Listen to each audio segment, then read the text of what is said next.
बोलो सतगुरुदेव की जय हो। परमात्मा ऐसी ही लीलाएं किया करता है, तभी उसको भगवान कहते हैं, प्रभु कहते हैं, स्वामी कहते हैं, मालिक कहते हैं और परमेश्वर कहते हैं। लेकिन कुछ एक अज्ञानियों ने, अज्ञानी ऋषियों महर्षियों ने, गुरुओं ने ये थ्योरी सेट कर दी कि भगवान ये जो लीलाएं हैं झूठी हैं। ऐसे भगवान बगैर किसी माता के कोई गर्भ से कोई नहीं बाहर आ सकता, कोई जन्म नहीं, ऐसे स्वयं नहीं प्रकट हो सकता। तो बहुत सा समाज इस बात पर आधारित हो चुका है कि बिल्कुल ठीक है, क्योंकि श्री राम माता से उत्पन्न हुए, श्री कृष्ण मां से उत्पन्न हुए। जितने भी हम जिनको भगवान की संज्ञा में गिनते हैं सभी मां से उत्पन्न हुए। इसलिए हमने ये भी सत्य मान लिया कि मां के बिना उत्पन्न कोई नहीं हो सकता। लेकिन भगवान कैसे किसे कहेंगे? परमात्मा उसी को कहा जाता है जो एक जन साधारण की क्रियाओं से अलग क्रियाएं करे। बोलो सतगुरुदेव की जय हो। पुण्यात्मा तुरंत समझ जाती हैं, और जो ढीठ आत्मा होती हैं वो नहीं मानते। उनको कितना प्रमाण दे ले, आंखों देख कर भी वो अपने अभिमान वश नहीं माना करते हैं, क्योंकि उनका स्वार्थ निहित होता, वो परमार्थ नहीं मांगते, ना वो आत्म कल्याण चाहते हैं। जो लोग सत्य को देखकर भी स्वीकार नहीं करते, नतमस्तक नहीं होते हैं, तो वो इंसान नहीं, वो शैतान की संज्ञा में आते हैं। जानबूझ साची तजय करे झूठ तेने, और ताकि संगत है प्रभु स्वपन में भी ना दे। बंदी छोड़ सतगुरु रामपाल जी महाराज जी की जय हो। परमेश्वर की सभी प्यारी आत्माओं को दास का सत्साहिब। पुण्यात्माओं, आज दास जिस विषय पर वीडियो बनाने जा रहा है वह विषय कलयुग की पिछली पीढ़ी में परमेश्वर कबीर साहिब जी के 8 सितंबर 1951 के दिन सतगुरु रूप में पुनः प्रकट होने को लेकर है। इस वीडियो में दास उन पॉइंट्स पर बिल्कुल भी चर्चा नहीं करेगा जिन पॉइंट्स को लेकर पिछले वर्ष यानी कि सन 2019 में सतगुरु प्रगट दिवस से पहले सतगुरु रामपाल जी महाराज जी के प्रकट होने के विषय में परमाणु सहित खुलासा किया जा चुका है। जैसे कि संत रामपाल जी महाराज जी यदि परमात्मा है तो शादी करवाकर स्त्री भोग क्यों किया? संत रामपाल जी महाराज जी यदि परमात्मा हैं तो उनका शरीर आप और हमारी तरह हाड़ मांस का क्यों दिखता है? संत रामपाल जी महाराज जी यदि परमात्मा हैं और प्रकट हुए हैं तो फिर उन्होंने माता पिता के संयोग से जन्म क्यों लिया? आदि आदि भगत भाइयों के अनेकों शंका भरे ऐसे पॉइंट्स थे जिनको परमात्मा ने दास को निमित्त बनाकर परमाणु सहित वीडियो बनवाकर डलवा दिया था। उन सभी वीडियोज का लिंक आप जी को इस वीडियो के डिस्क्रिप्शन बॉक्स में मिल जाएगा। लेकिन आज सन 2020 में सतगुरु प्रगट दिवस से पहले हम जो बातें परम पूज्य सतगुरु रामपाल जी महाराज जी के 8 सितंबर 1951 के दिन गांव धनाना जिला सोनीपत हरियाणा में प्रकट होने के विषय में करने जा रहे हैं, उन्हें बहुत ही ध्यान से सुनने और फिर मनन करने की आवश्यकता है, वरना इतना बड़ा धोखा खा जाओगे उसके बाद कुछ भी खाने और खोने को बचेगा ही नहीं। तो चलिए परमेश्वर शुरू करवाते हैं आज का वीडियो। पुण्यात्माओं, निसंदेह औरत को औरत ही जन्म देती है। 18-20 वर्ष तक उसे माँ का प्यार देती है, एक जिम्मेदार नारी बनाती है। पिता उसकी रक्षा और पालन पोषण की जिम्मेदारी उठाता है। माता पिता अपना पेट काटकर उसकी हर इच्छा पूरी करने की भरपूर कोशिश करते हैं। लड़की भी पूरी तरह अपने माता पिता के प्रति समर्पित होती है। उसे दुनिया में अगर कोई मूल्यवान दिखाई देता है तो केवल उसके माता पिता, और होना भी चाहिए। यदि माता पिता ने अपनी जिम्मेदारियों का ठीक से निर्वाह ना किया होता तो शायद बच्ची का भविष्य अंधकारमय हो जाना था। लेकिन जब वही बच्ची युवा होकर शादी के बंधन में बंध जाती है तो उसी दिन से अपना सर्वस्व अपने पति देव को सौंप देती है, अर्थात अपने पति के प्रति उतनी ही और उसी तरह समर्पित हो जाती है जिस तरह का समर्पण भाव शादी से पहले अपने माता पिता के प्रति हुआ करता था। पति उसके लिए परमेश्वर हो जाता है। उसे माता पिता याद अवश्य रहते हैं, लेकिन शादी के बाद माता पिता की इतनी आवश्यकता महसूस नहीं करती है जितनी कि अपने पति के सहारे की। और एक पतिव्रता औरत का यही समर्पण भाव पति के हृदय में उसके लिए विशेष प्यार और सम्मान पैदा करता है। और दूसरी तरफ यदि वही औरत शादी के बाद भी अपने माता पिता से मोह ना हटाकर निरंतर उन्हीं का चिंतन करती रहे, ससुराल में अपने मायके का ही गुणगान करती रहे, तो निश्चय ही ऐसी औरत अपने पति और सास ससुर के लिए सिरदर्द कहिए या फिर उपेक्षा की पात्र बनकर एक न एक दिन परिवार में कलह का कारण बन जाती है। पुण्यात्माओं, ठीक यही स्थिति आध्यात्मिक जीवन में एक पतिव्रता आत्मा अर्थात सुयोग्य भगत को अपनी समझनी चाहिए। पूर्ण परमेश्वर कबीर साहिब जी हम सभी आत्माओं के माता पिता अर्थात जनक हैं, उत्पत्ति करता हैं। 84 लाख योनियों के चक्कर से बाहर निकालने के लिए मानव शरीर दिया और पालन पोषण के लिए सांसारिक माता पिता की व्यवस्था की। और जैसे ही हम आत्माएं शादी के लायक हुई अर्थात हमारा भक्ति संस्कार का समय आया तो अपने ही दूसरे स्वरूप सतगुरु के साथ सतनाम रूपी बंधन में बांध दिया और स्पष्ट आदेश भी दे दिया कि 7 दीप 9 खंड में गुरु से बड़ा ना कोई, कर्ता करे ना कर सके, गुरु करे सो होय। अर्थात हे प्यारी आत्मा, जहां तक तेरे जीवन की डोर मेरे हाथ में थी वहां तक मैंने हर जिम्मेदारी को पूरा किया, लेकिन अब नाम दीक्षा के बाद तेरा मिलन सतगुरु के साथ हो गया है और सतगुरु से मिलन के बाद मेरा रोल खत्म हो जाता है। अब तेरे लिए इस 7 दीप और 9 खंड अर्थात 21 ब्रह्मांड में सतगुरु से बढ़कर और कोई नहीं है। आज के बाद मैं कर्ता अर्थात कबीर भगवान भी तेरी किस्मत का निर्णय नहीं कर सकूंगा। अब तो तेरा वर्तमान, भूत और भविष्य का फैसला सतगुरु के हाथ में है। यदि आज के बाद सतगुरु से नाम दीक्षा लेने के उपरांत तूने अनजाने में भी मुझ कर्ता अर्थात कबीर भगवान से किसी रहम, समा या इच्छित वस्तुओं की कामना या फिर याचना की तो यह तेरी महाभूल होगी और तेरा सतगुरु भी तेरे से रुष्ट हो सकता है। फिर कहते हैं, गुरु बड़े हैं गोविंद से, मन में देख विचार, हरि सुमरे सो रह गए और गुरु भजे हो पार। अर्थात ऊपर इतना कुछ जानने के बाद भी तुझे ये भली भांति समझ में आ जाना चाहिए कि सतगुरु से नाम दीक्षा के बाद गोविंद अर्थात कबीर के घर से तू पराई हो चुकी है। अब तेरा पति परमेश्वर सतगुरु है, उसकी खुशी में ही तेरी खुशी और उसकी इच्छा में ही तुझे राजी रहना होगा। और चाहे किसी भी प्रकार की सांसारिक डिमांड हो या आध्यात्मिक, उन सब के लिए मुझ कबीर से उम्मीद छोड़कर सतगुरु से ही लगानी होगी और मन में सदा यही दास भाव रखना होगा कि कुत्ता हूं गुरुदेव का, पवन दास का नाम, गले प्रेम की जेवड़ी, जहां खींचो तहां जाऊं, तो करो तो बावड़ूं, दूर दूर करो तो जाऊं, जो राखूं त्यों ही रहूं और जो देवो सो खाऊं। पुण्यात्माओं, कुछ आत्माओं को आज भी सच्चे सतगुरु की शरण और तत्व ज्ञान मिलने के बाद भी अपने कमजोर भक्ति संस्कार की वजह से सतगुरु और परमात्मा के बीच की रहस्यमय दूरी सदा खटकती रहती है। ऐसी आत्माएं सदैव सतगुरु और परमात्मा को 2 रूप में देखती हैं। उन्हें लगता है कि असल में परमात्मा तो वो है जो सतलोक में रहता है, जो 650 साल पहले बनारस में कबीर रूप में आए थे, और सतगुरु तो उनका कोई प्रतिनिधि, पैगंबर या संदेश वाहक होता है जो कुछ सीमित शक्तियों के साथ काल लोक में परमात्मा कबीर साहिब जी के आदेशों से उनकी आत्माओं को भक्ति मार्ग समझाने के लिए आता है। पुण्यात्माओं, भक्ति मार्ग में भगत की यही वो सबसे बड़ी भूल होती है जो बार बार सतगुरु की शरण मिलने के बाद भी उसे सतलोक नहीं जाने देती है। और जब तक इस तत्व ज्ञान को आधार बनाकर एक भगत का गुरु और गोविंद को 2 अलग अलग समझने वाला भाव और भेद अंतःकरण से बिल्कुल समाप्त नहीं हो जाता, तब तक वह आत्मा यही 84 के बंधन में चक्कर काटती रहेगी, भले ही उससे सच्चा सतगुरु और सारनाम भी क्यों ना मिल गया हो। 650 साल पहले जब परमेश्वर कबीर साहिब जी सतगुरु रूप में 120 वर्ष तक रहे तो बार बार यही संदेशा देते रहे कि गुरु गोविंद 2 नहीं भाई, और 2 समझे वो 2 जग जाही, 2 जग नरक को कहते हैं। आज भी संगत में से 90% भगत भाई बहन एक बहुत बड़ी गलती कर रहे हैं। हमें लगता है कि पूर्ण परमात्मा कबीर साहिब जी का असली स्वरूप एकमात्र वही दाढ़ी मूछ वाला है जिस स्वरूप में वह परमात्मा बनारस में 120 वर्ष तक लीला करके गए थे। और उससे भी बड़ी गलती हम लोग हर वर्ष जून के महीने में उसी दाढ़ी मूछ वाले स्वरूप को परमात्मा का असली स्वरूप समझते हुए उनका प्रगट दिवस मनाकर कर रहे हैं।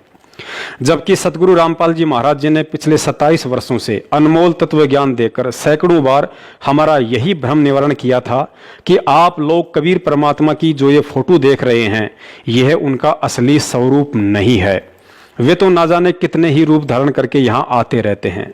कबीर परमात्मा को किसी फोटो से नहीं बल्कि ज्ञान को आधार बनाकर पहचाना जा सकता है कि आज वे किस रूप में विद्यमान हैं। पुण्यात्माओं, देश काल और परिस्थिति अनुसार पूर्ण परमेश्वर कबीर साहिब जी अपनी प्यारी आत्माओं को सत भक्ति से परिचित करवाने के लिए सतगुरु व तत्वदर्शी संत के चोले में यहां आते रहते हैं और अपनी वाणी में भी कहते हैं कि सुख मेटे और दुख का दाता, पूर्ण ब्रह्म है आप विधाता, जब चाहे चोला धर आता, हुआ सुल्तानी के खवास बधाई में बांटूंगी। अतः सतगुरु से तत्व ज्ञान लेने के बाद हमने भी इस ज्ञान को बहुत गहराई से समझना पड़ेगा, तभी समझ में आएगा कि वास्तव में वर्तमान में असली कबीर कौन है। क्योंकि 21 ब्रह्मांड का स्वामी काल निरंजन जब 1000 भिन्न भिन्न स्वरूप एक बार में बना सकता है, 7 संख्य ब्रह्मांड का स्वामी अक्षर पुरुष 10,000 भिन्न भिन्न रूप एक बार में बना सकता है, तो वह असंख्य ब्रह्मांड का स्वामी पूर्ण परमेश्वर कबीर साहिब क्या नहीं कर सकता। वह तो प्रत्येक आत्मा के साथ एक ही समय में असंख्य रूप बनाकर खड़ा हो सकता है।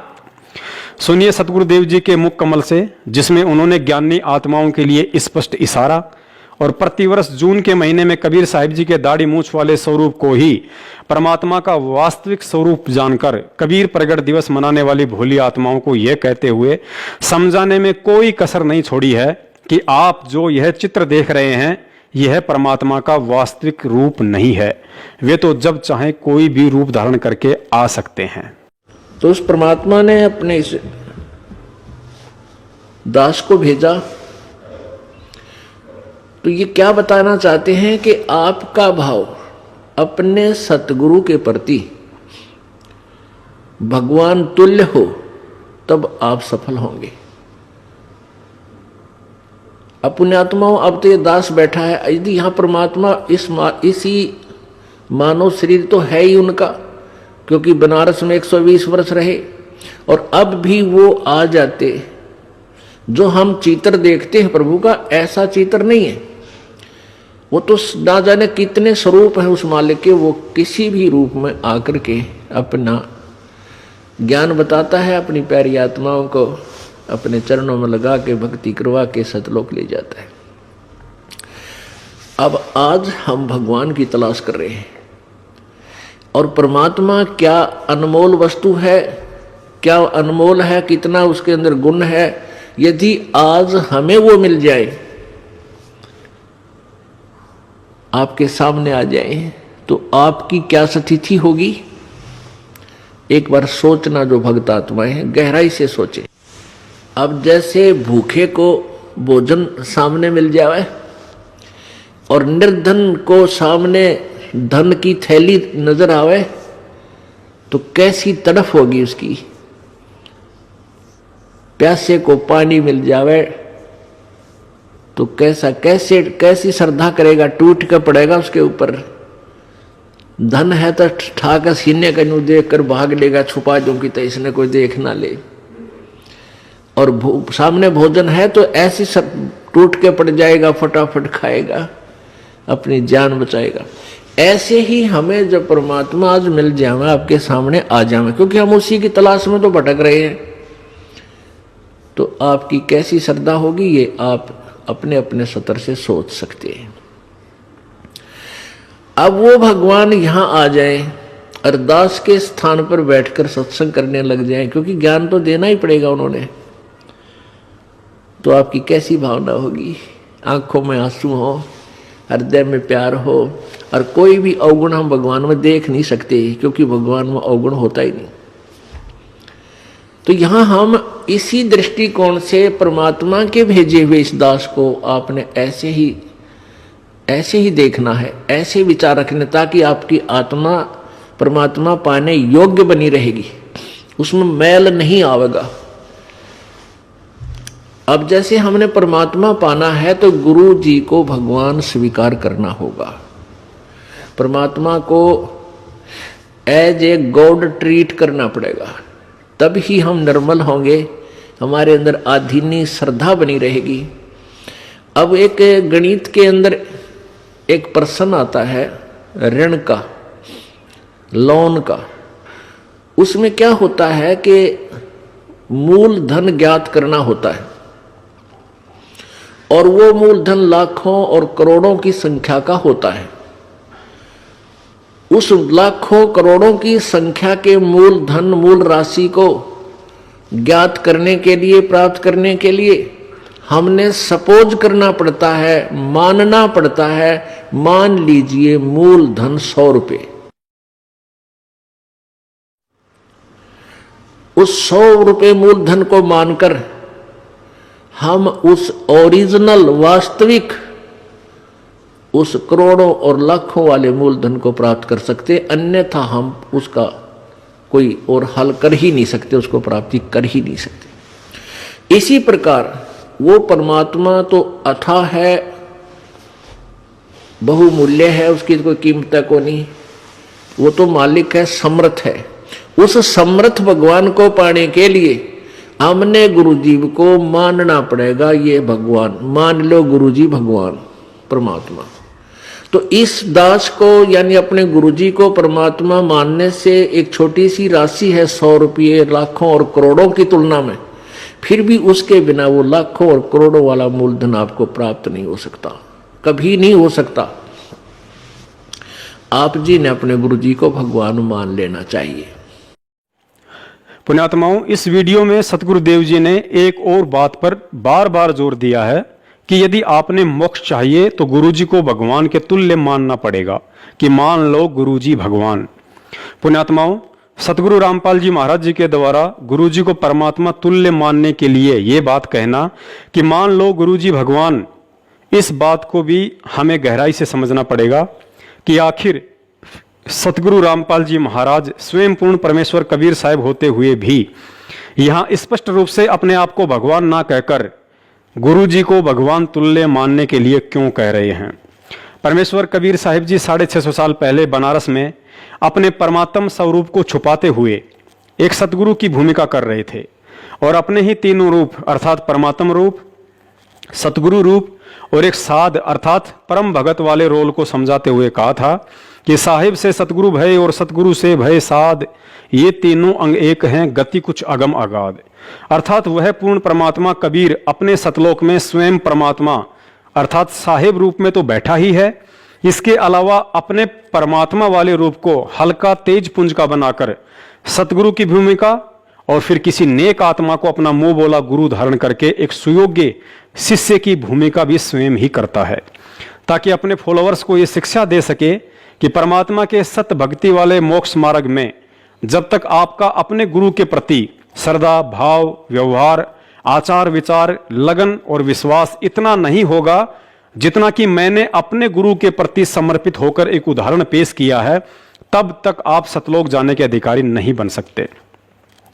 अतः सतगुरु रामपाल जी महाराज जी के द्वारा स्पष्ट रूप से अपने आप को भगवान होते हुए भी भगवान ना कहकर यह कहना कि आपने गुरुजी को भगवान तुल्य मानना पड़ेगा, इसके पीछे का मुख्य कारण यही है कि उपरोक्त वाणी के अनुसार वे स्वयं परमात्मा और सतगुरु वाली भूमिका के साथ साथ एक सुयोग्य परम भगत का भी रोल कर रहे हैं और भगत के रोल में अपने आप को स्पष्ट रूप से भगवान ना बताकर ज्ञानी आत्माओं के लिए इशारा कर दिया कि आपने गुरुजी को भगवान तुल्य मानना पड़ेगा। परमात्मा कहते हैं वो स्वयं ही यहाँ पर तत्वदर्शी संत बनकर आते हैं और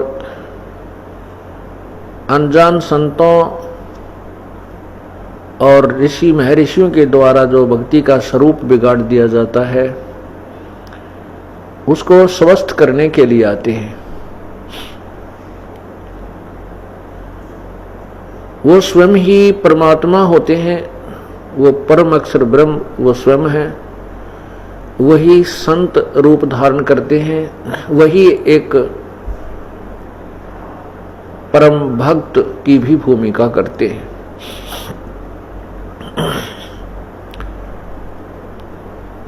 वो हमारे लिए एक उदाहरण छोड़कर जाते हैं, अपनी अमृतवाणी सौ संवेद अपने मुखारविंद से वो इस तत्व ज्ञान का उच्चारण करके और एक अनमोल वस्तु हमारे को प्रदान कर जाते हैं। उसी तत्व ज्ञान में अर्थात सौ संवेद में क्या कहते हैं कबीर, राम बुलावा भेजिया दिया कबीरा रो, जो सुख है संत के संग में वो बैकुंठ में न हो। आज विश्व की मानव आबादी, मानव जनसंख्या 7 अरब से ऊपर मानी जाती है, काउंटिंग हो चुकी है। और इस 7 अरब के अंदर ये दास है एक तत्वदर्शी संत। अब वो परमात्मा है जिसने आकर खुद यहाँ पर सत्संग किया और सच्चा ज्ञान दिया। वही सतगुरु है और वही आकर के यहाँ एक सच्चे भक्त की भूमिका करते हैं, एक नेक नागरिक का अभिनय भी वही करते हैं।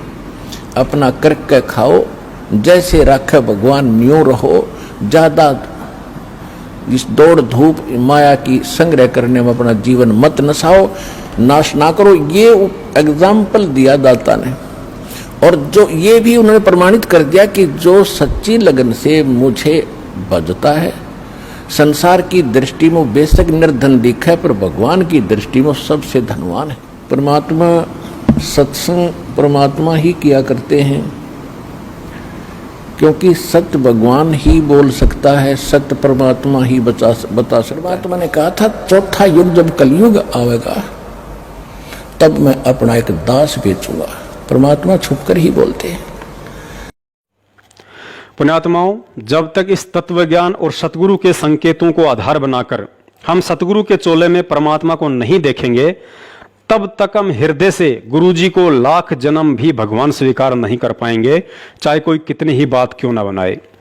एक तरफ गुरुजी को परमात्मा मानना और दूसरी तरफ यह मानना कि गुरुजी स्वयं परमात्मा ही होते हैं, अन्य कोई गुरु हो ही नहीं सकता, इन दोनों बातों में रात दिन का अंतर होता है।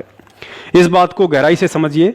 गुरुजी ने एक सत्संग में बताया कि जब आप यह शरीर छोड़ोगे तो त्रिकुटी पर मुझ रामपाल दास अर्थात गुरुजी के रूप में आपको परमात्मा कबीर साहिब जी मिलेंगे, और वह परमात्मा आपकी परीक्षा लेगा कि आपका अपने गुरुजी के प्रति कितना भाव है और आप उन्हें कितना समझ पाए। अब त्रिकुटी पर वो भगत 101% फेल हो जाएगा जो पृथ्वी लोक पर गुरुजी के सत्संगों वाले इशारों को ना समझकर आजीवन उन्हें हृदय से भगवान ना मानकर केवल भगवान के तुल्य ही समझता रहा कि मान लो गुरुजी भगवान।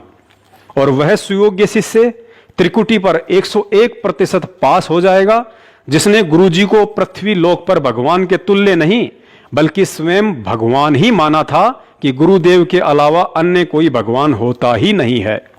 पुण्यात्माओं, इसीलिए परमात्माओं को सतगुरु रूप में प्रकट होकर प्रचलित लोक वेद से हटकर तत्व ज्ञान देने की आवश्यकता पड़ती है, ताकि ये आत्माएं सतलोक जाने के मार्ग में कहीं भी धोखा खाने से बचें। तत्व ज्ञान में गुरुजी ने सैकड़ों बार समझाया कि पृथ्वी पर तुम्हारे स्थूल शरीर से भक्ति का अभ्यास करवाया जा रहा है, क्योंकि शरीर छोड़ने से पहले साधक का अपने गुरु के प्रति जो भाव और श्रद्धा स्थूल शरीर में होती है, शरीर त्यागने के बाद वैसी की वैसी भावना सूक्ष्म शरीर में बनी रहती है।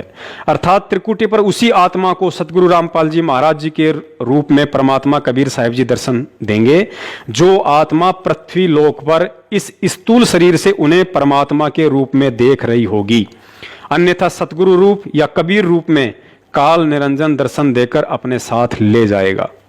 अतः कहने का मतलब यह है कि हमने तन मन और इस तत्व ज्ञान को आधार बनाकर सतगुरु रामपाल जी महाराज जी को 8 सितंबर 1951 के दिन भारतवर्ष की पवित्र भूमि पर हृदय से प्रकट परमात्मा जानकर 8 सितंबर के दिन केवल उन्हीं का प्रकट दिवस मनाना है, ना कि कबीर साहिब जी की 650 साल वर्ष पुरानी फोटो का। और जब तक अज्ञानता के चलते इस स्थूल शरीर में हम कबीर साहिब जी की दाढ़ी मूंछ वाली फोटो को परमात्मा मानकर उनका प्रगट दिवस मनाते रहे और सतगुरु रामपाल जी महाराज जी को केवल एक संत या सतगुरु समझते हुए यूं ही टाइम पास करते रहे, तो परमात्मा के विधान अनुसार स्थूल शरीर त्यागने के बाद सूक्ष्म शरीर में भी हमारे यही भाव रहेंगे। अर्थात त्रिकुटी पर भी हम परमात्मा तो कबीर साहिब जी को मानेंगे और सतगुरु को केवल एक सामान्य संत, क्योंकि गुरुजी ने बताया कि जब आपका स्थूल शरीर त्यागने का समय आएगा तो वह एक सौपन की भांति होगा। अर्थात आपको पता भी नहीं चलेगा कि मैं अपना मिट्टी का चोला छोड़ रहा हूं। और जब पता ही नहीं चलेगा कि मैं अपना शरीर छोड़ चुका हूं, तो त्रिकुटी पर सूक्ष्म शरीर में हम वो सभी गलतियां कर बैठेंगे जो गलतियां हम आज यहां इस मिट्टी के चोले में कबीर प्रगट दिवस मनाकर एक फोटो को परमात्मा मानने की भूल कर रहे हैं। बोलो सतगुरुदेव की जय हो।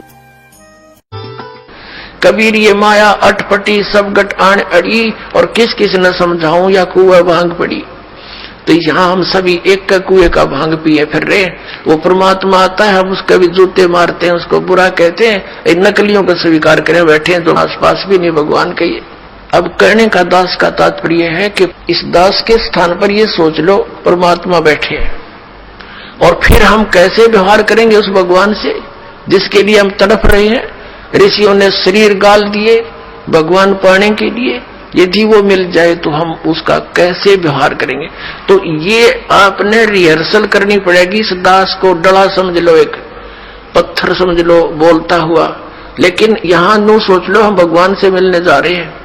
तो जैसा व्यवहार आप यहां करोगे ऐसा ही स्वप्न में आपका बनेगा। मृत्यु के बाद आपको ऐसा होगा जैसे स्वप्न, और वहां भगवान दास के रूप में पहले आपकी परीक्षा लेगा, बाद में ऊपर सिलेक्ट करेगा, ले जाएगा सतलोक। तो वहां जैसी भावना, जैसा अच्छा या बुरे विचार आपके इस दास के प्रति होंगे, आपके मस्तिष्क पर लिखे आएंगे वहां पर, क्योंकि वहां कोई रोल ना चल रहा है, या तो हम बात छुपा ले, आपके मस्तिष्क पर लिखे आएंगे। रिजेक्टेड और सिलेक्टेड कहने की जरूरत को नहीं, बस वहां तो न्यू करना भगवान ने, फिर रह जाओगे वहीं से। फिर ठीक है, आपने जो भक्ति की है, पहले तो यदि गुरुजी के प्रति आपकी आस्था एज ए गॉड नहीं है तो भक्ति आपकी बनाए को नहीं, भक्ति चलेगी ही नहीं। बोलो सतगुरुदेव की जय हो। परमात्मा कहते हैं राम नाम रटते रहो, राम नाम रटते रहो जब तक घट में प्राण। आखिरी सांस तक सभी ये सिमरण करना पड़ेगा, क्योंकि हमारा श्वास से सिमरण चलता है, वो सतनाम होता है, और उसका अंतिम सांस तक जाप करने से ही हम परमात्मा प्राप्त होते हैं। अंत समय में सांस सुमरण जब होगा जब हम पहले अभ्यास कर रहे होंगे। अब जैसे कोई दिन में केले बेच रहा रेडी पर, सारा दिन करता ले लो 10 के 20, 10 के 20, 10 के 12 के 8, 12 के 8 बढ़िया। रात में फिर वही में रुके मारे सारी रात, ले लो 8 के 12, 12 के 8, 12 के 8। तो जैसा उसने दिन में अभ्यास किया ऐसा ही रात में। एक समय हम पढ़ा करते छोटे छोटे 5वीं 6वीं 4थी में, हमारा एक चाचा था दूसरे दादा का, वो बोल रहा था कि किसी के भी आकर रात में दिन में वही खाना खा लेता हुए सो जाया करता। वो बाजरे का रुखाला जाया करता, बाजरे का रुखाला जाते थे। चिड़िया बहुत परेशान करती हैं, बाजरे को खाती हैं, उनको सारा दिन रुखवाले ने ऐसा करना पड़ता, हर हर पर लोग को फटकना रखते थे, गोपिया वो छोड़ते थे, खुद का आवाज लगाते थे। तो दिन में वो 1-2 महीने पक्का अभ्यास हो जाता हुर करूंगा। वो एक दिन हमारे हम ऊपर पड़ रहे थे, गर्मियों के दिन होते हैं वो, तो वो आके वहां सो गया, हम अपना पढ़ रहे थे, वो एकदम जोर तो उठा, हम भी डर गए, वहां क्या हो गया। हमने उठाया, वहां चाचा क्या हो गया तेरे, वो उठ कर देखने लगा। नो बोला मन ने नो सोचा, मैं वहां खेत में बाजरे का रुखाली कर रहा और चिड़िया आ गई, वो खा रही है, उनको भगा रहा था हुर्र करके। अब दिन में हुर्र करेगा तो रात में हुर्र याद आएगी। अब हम सारे जीवन में परमात्मा याद करेंगे, मरेंगे, मरते समय हमारा भगवान याद आएगा। और जिसने परमात्मा याद किया नहीं, सारा दिन सारी उम्र खो दी 2 के 20 बनाने में, तो उसका समय परमात्मा याद नहीं आएगी, वही बातें वही कुमत याद आएगी। बोलो सतगुरुदेव की जय हो। तो पुण्यात्माओं, पूज्य गुरुदेव जी के द्वारा अकाट्य प्रमाण देने के बाद अब तो कुछ आंखें खोलो और पहचानो कि वास्तव में असली कबीर परमेश्वर कौन है। गुरुजी ने अपने मुख कमल से यह तो साबित कर ही दिया कि 650 साल पहले वाला चित्र कबीर परमेश्वर जी का असली स्वरूप नहीं है। और दूसरी तरफ यह भी कह रहे हैं कि जब आप त्रिकुटी पर जाओगे तो वहां भी परमात्मा आपको मुझदास अर्थात संत रामपाल जी महाराज जी के रूप में ही दर्शन देंगे और सतलोक लेकर जाएंगे। तो फिर विचार करो कि कबीर भगवान कैसा है, उनकी शकल कैसी है और उनको देखा किसने? नहीं समझे? अरे भाई, सतगुरुदेव जी ने साबित कर दिया कि मैं ही परमात्मा कबीर साहिब हूं। यदि त्रिकुटी पर भी हमें वह कबीर परमात्मा सतगुरु रामपाल जी महाराज जी के ही रूप में दर्शन देंगे तो फिर विचार करने की बात है कि आज पृथ्वी पर उनके रूप में स्वयं कबीर परमात्मा ही हमारे सतगुरु बनकर हमें ज्ञान और भक्ति दे रहे हैं। पुण्यात्माओं, तत्वदर्शी संत से नाम उपदेश लेने के बाद जिस व्यक्ति को अभी तक सतगुरु की परिभाषा का भी ज्ञान नहीं हुआ तो समझो वह व्यक्ति अभी संशय में है। और संशय के विषय में गुरुदेव जी ने बताया कि संशय शोक सराय में सूतक दिन राती, जीवित जग में जूते पड़े फिर यम तोड़ेंगे छाती। अर्थात भक्ति मार्ग की किसी भी क्रिया में यदि आपको जरा भी संशय या शंका रह गई तो ना ही आपको वह शंका यहां चैन से जीने देगी और ना ही मरने के बाद मोक्ष प्राप्त होने देगी। अर्थात जीते जीतो कर्म की मार के जूते पड़ेंगे ही पड़ेंगे। शरीर त्यागने के बाद यमदूतों के हाथ लगोगे और तुम्हारी छाती तोड़ी जाएगी, अर्थात मुकदरों से पीटे जाओगे। सतगुरु की परिभाषा को समझाते हुए गुरुदेव जी ने बताया कि ना सतगुरु जननी जने जाके माना बाप, पिंड भ्रमण से रहित है ना वहां तीनों ताप। अर्थात जो सतगुरु होगा वह माता पिता से जन्म नहीं लेता है, वह प्रकट परमात्मा होता है तथा उनका शरीर तेज पुंज का होता है, पंच भौतिक नहीं। पुण्यात्माओं, परमेश्वर की वाणी कभी भी गलत सिद्ध नहीं हो सकती है। अतः उपरोक्त अमृत वाणी में सतगुरु की परिभाषा के अनुसार जो आत्माएं सतगुरु रामपाल जी महाराज जी को माता पिता से जन्म लिया हुआ मानती हैं तो ऐसी आत्माओं को कोई अधिकार नहीं है कि वे संत रामपाल जी महाराज जी को सतगुरु कहकर संबोधित करें और उनका झूठा जयकारा लगाएं कि बंदी छोड़ सतगुरु रामपाल जी महाराज जी की जय हो। और जो आत्माएं उन्हें माता पिता से जन्म लिया हुआ ना मानकर यदि प्रकट हुआ मानती हैं तो फिर ऐसी आत्माओं को कोई अधिकार नहीं है कि सतगुरु रूप में प्रकट परमात्मा संत रामपाल जी महाराज जी के अलावा कबीर जी की फोटो का कबीर प्रगट दिवस मनाएं। और यदि फिर भी मनाती हैं तो जाहिर सी बात है वे आत्माएं तत्व ज्ञान के अभाव में अभी तक गुरु और गोविंद अर्थात सतगुरु रामपाल जी महाराज और कबीर साहिब जी को दो अलग अलग रूप में देख रही हैं। और ऐसी आत्माओं के लिए परमात्मा ने अपनी वाणी में स्पष्ट कहा है कि गुरु गोविंद दो नहीं भाई, और दो समझे वो दो जग अर्थात नरक में जाही।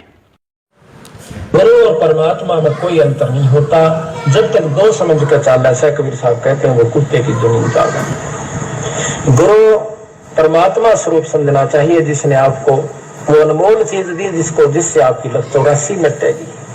तो कहते हैं हरि के रूठे कबीर गुरु जय रूस जा, हरि जय रूस जा तो गुरु की शरण में जा, और कबीर गुरु जय रूस जा फिर हर नहीं करे साहब। पुण्यात्माओं, इसके अलावा सतगुरु देव जी ने अपने सत्संग में भगत के लिए एक ऐसा फॉर्मूला बताया है जिसको अपनाने से भगत को अपने गुरु में किसी सामान्य संत के नहीं बल्कि साक्षात परमात्मा के ही दर्शन होने लगेंगे। इस अनमोल फॉर्मूले में गुरुजी ने बताया कि यदि आपका भाव अपने गुरु में परमात्मा तुल्य नहीं बन पा रहा है तो इसका एक ही उपाय है कि आप सूक्ष्म वेद में वर्णित परमात्मा के लक्षणों को अपने गुरुजी पर लक्षित करना सीखो। उसके बाद ऑटोमेटिक आपका भाव और श्रद्धा अपने गुरुदेव में परमात्मा जैसी बनने लगेगी। अर्थात परमात्मा का प्रथम लक्षण होता है कि वे कभी किसी माता पिता से जन्म नहीं लेते हैं, वे अविनाशी व सौद स्वरूपी होते हैं। अतः आपने परमात्मा का यह लक्षण अपने गुरुदेव पर लक्षित करके फिर उन्हें उसी दृष्टि से देखना है कि मेरे गुरुदेव पूर्ण परमात्मा है जो किसी माता पिता के गर्भ से नहीं बल्कि 8 सितंबर 1951 के दिन भारतवर्ष की पावन भूमि पर 650 साल पहले धर्मदास जी से किए वायदे अनुसार कलयुग की इस बिचली पीढ़ी में हम जीव आत्माओं के उद्धार के लिए प्रकट हुए। लीला वह परमात्मा ऐसे ही करता है ताकि काल भी भ्रमित होकर उन्हें पहचान ना सके। फिर हम तुच्छ बुद्धि जीवों की तो औकात ही क्या।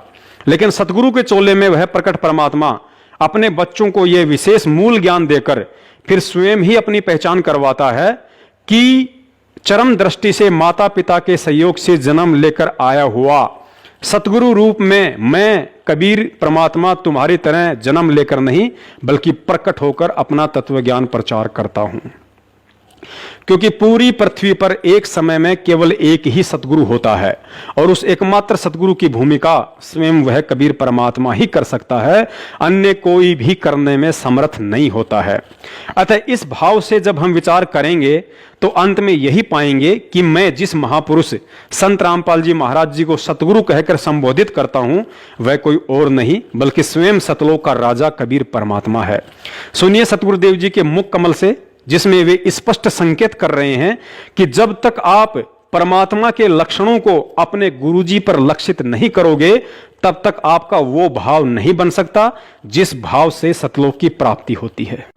लेकिन आपके लिए परमात्मा का विधान है, गुरु गोविंद कर जानियो और रहियो शब्द समाए, मिले तो दंडवत बंदगी नहीं पल पल ध्यान लगावे, कि गुरु को भगवान मानकर चलना और रहियो शब्द समाए। शब्द समाये रखना मतलब जो उसने मंत्र दिया है वो सत मंत्र सतनाम यानी सत भक्ति, उसमें लीन रहना, गुरु जी को भगवान मानना और जो उपदेश मंत्र दिया है उसमें समाये रहना, उसकी भक्ति पर ज्यादा ध्यान रखना। और जब भी मिले तो दंडवत बंदगी, जहां मिले वहां दंडवत प्रणाम करना, और नहीं मिल पाते हो जैसे घर पे तो पल पल ध्यान लगावे, यानी परमात्मा के गुणों को अपने गुरु जी के ऊपर लक्षित करें और फिर आपका भाव बनेगा, एक प्यार जागेगा इस दास के प्रति जैसा इस काल के प्रति जाग्या था, और वही कसक आपकी इस दास के प्रति होगी तभी हम वहां चलेंगे। जिस कसक के साथ हम वहां डटे नहीं डटे, तो ऐसा ही भाव अब हम कैसे भावित होते हैं, जैसे एक हीरो या हीरोइन नकली बात बना के, एक तो उसने पढ़ा हुआ है फिर वो बोल रहा है, उसके एक दो डायलॉग पर हम आसक्त हो जाते हैं, ओहो बड़ा क्या बात कही, बड़ा सुंदर बोला, और यहाँ दास ने ऐसा पिटारा खोल दिया इन बोलों का वचनों का। तो इस आधार से भी आपने प्रभावित होना चाहिए, जब आपकी आत्मा निर्मल हो जाएगी, कमाल कर दिया गुरु जी ने, तो ऐसे निर्णय करके ज्ञान दे दिया। तो हमने ऐसे प्रभावित होना है और आसक्त होना है उस परम पिता पर इस दास के माध्यम से।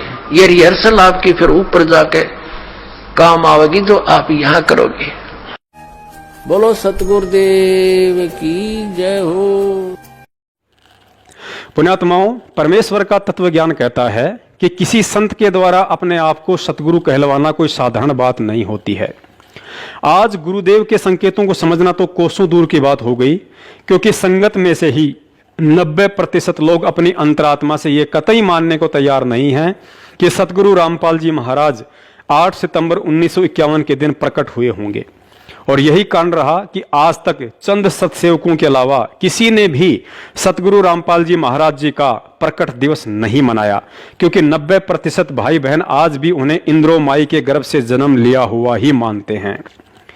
चंद सत्सेवकों को निमित्त बनाकर परमात्मा के द्वारा सैकड़ों बार सतलोक आश्रम मैनेजमेंट हरियाणा के पीछे निपट अंधी होकर भेड़ चाल में मस्त संगत को अवगत करवाने के बाद भी कबीर प्रगट दिवस मनाकर अपनी अज्ञानता और मूर्खता का बार बार प्रमाण दे रही पढ़ी लिखी संगत के बंद आंख नाक कान खोलने के लिए इस वीडियो में सतगुरु रामपाल जी महाराज जी ने 8 सितंबर 1951 के दिन स्वयं के प्रकट होने के विषय में खुलकर संकेत करते हुए कहा है कि परमात्मा जब आए थे तो उनकी विलक्षण देह थी, फिर कहा कि विलक्षण थी और है भी का अर्थ है कि आज भी है।